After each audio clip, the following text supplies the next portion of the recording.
کل احتجاج کیا تو سخت ایکشن لیا جائے گا، وزیر داخلہ کی پی ٹی آئی کو وارننگ۔ محسن نقوی نے کہا وفاقی دارالحکومت میں ایک سربراہ مملکت موجود اور پی ٹی آئی دھاوا بولنے کا سوچ رہی ہے، احتجاج روکنے کے لیے ہر حد تک جائیں گے، اسلام آباد پر دھاوا بولنے نہیں دیں گے، پوری تیاری کر رکھی ہے، بعد میں کوئی شکوہ نہ کرے۔ دیگر سربراہان مملکت بھی آ رہے ہیں، ایس سی او اجلاس کے دوران احتجاج سمجھ سے باہر ہے۔ وزیر اعلیٰ خیبر پختونخوا احتجاج کے فیصلے پر دوبارہ سوچیں، آئی جی بولے کچھ لوگ کیل والے ڈنڈے، پتھروں اور غلیلوں سمیت پکڑے گئے ہیں۔ پی ٹی آئی کل اسلام آباد میں ہر صورت احتجاج پر بضد۔ اپوزیشن لیڈر عمر ایوب نے کہا کہ حکومت جعلی مقدمات بنا رہی ہے، یہ لوگ کرپشن چھپانے کے لیے آئین میں ترمیم چاہتے ہیں۔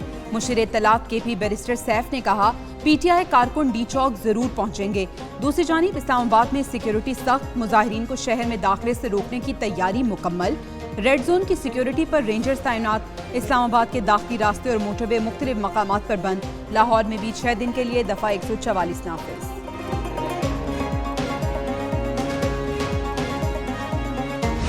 پی ٹی آئی لاشوں کے ڈھیر کا انتظار کر رہی ہے، عدلیہ سے درخواست ہے مداخلت کرے۔ سینیٹر فیصل واڈا کی اسلام آباد میں پریس کانفرنس، بولے بانی پی ٹی آئی اپنی سیاست میں آخری کیل ٹھونک رہے ہیں، یہ معصوم لوگوں کو مروانے کے لیے احتجاج کی کال دیتے ہیں، ان کو پتہ ہے معاملات درست سمت میں جا رہے ہیں، مہنگائی کم ہو رہی ہے۔ علی امین گنڈا پور امن و امان کو خراب کرنے کی کوشش کر رہے ہیں، آئین و قانون کی دھجیاں اڑائی جا رہی ہیں۔ فیصل واڈا کا بانی پی ٹی آئی سے بیٹوں کو پاکستان بلانے کا مطالبہ۔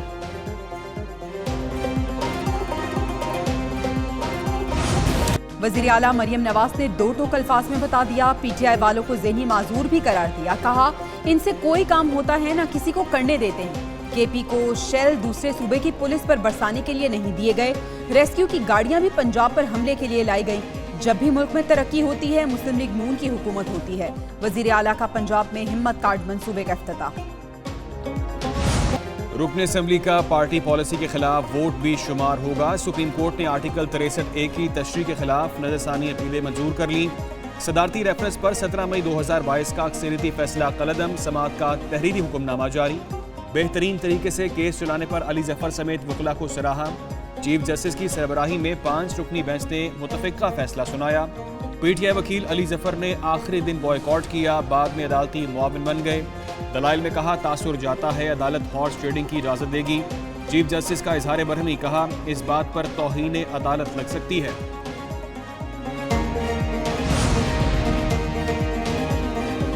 تریسٹے کیس کا 2022 کا فیصلہ ایک جج کے مارجن سے اکثریتی تھا، کیا ایک شخص کی رائے منتخب پارلیمان پر حاوی ہے؟ عدالت کے غلط اقدامات کی توثیق کرنے پر جمہوریت ڈی ریل ہوتی رہی۔ چیف جسٹس فائز عیسیٰ کے ریمارکس۔ جسٹس نعیم اختر بولے کہ کل کہا گیا پی ٹی آئی کے خلاف فیصلہ دے کر دیکھیں۔ جسٹس جمال مندوخیل نے کہا کہ وکیل نے جو کیا پارٹی کی طرف سے مذمت نہیں آئی۔ چیف جسٹس نے کہا جج کون ہوتا ہے یہ کہنے والا کہ کوئی رکن منحرف ہوا؟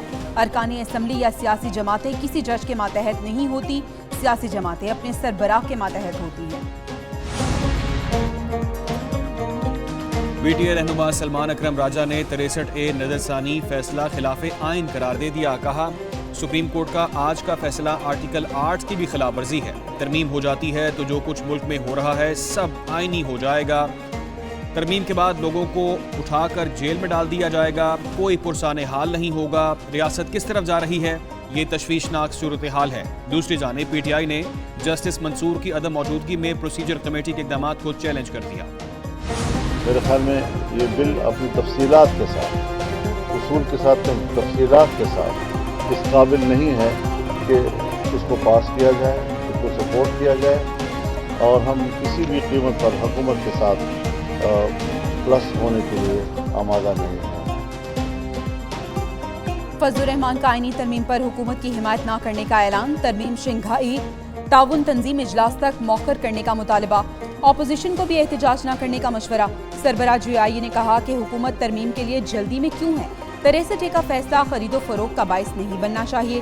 مزید بولے اسرائیل ریاستی دہشت گردی کر رہا ہے، اس کا راستہ روکنا ہوگا، مسلمانوں کی نامور شخصیات کو نشانہ بنایا جا رہا ہے، فلسطینیوں کے حقوق کے لیے مسلمانوں کو اکٹھا ہونا پڑے گا۔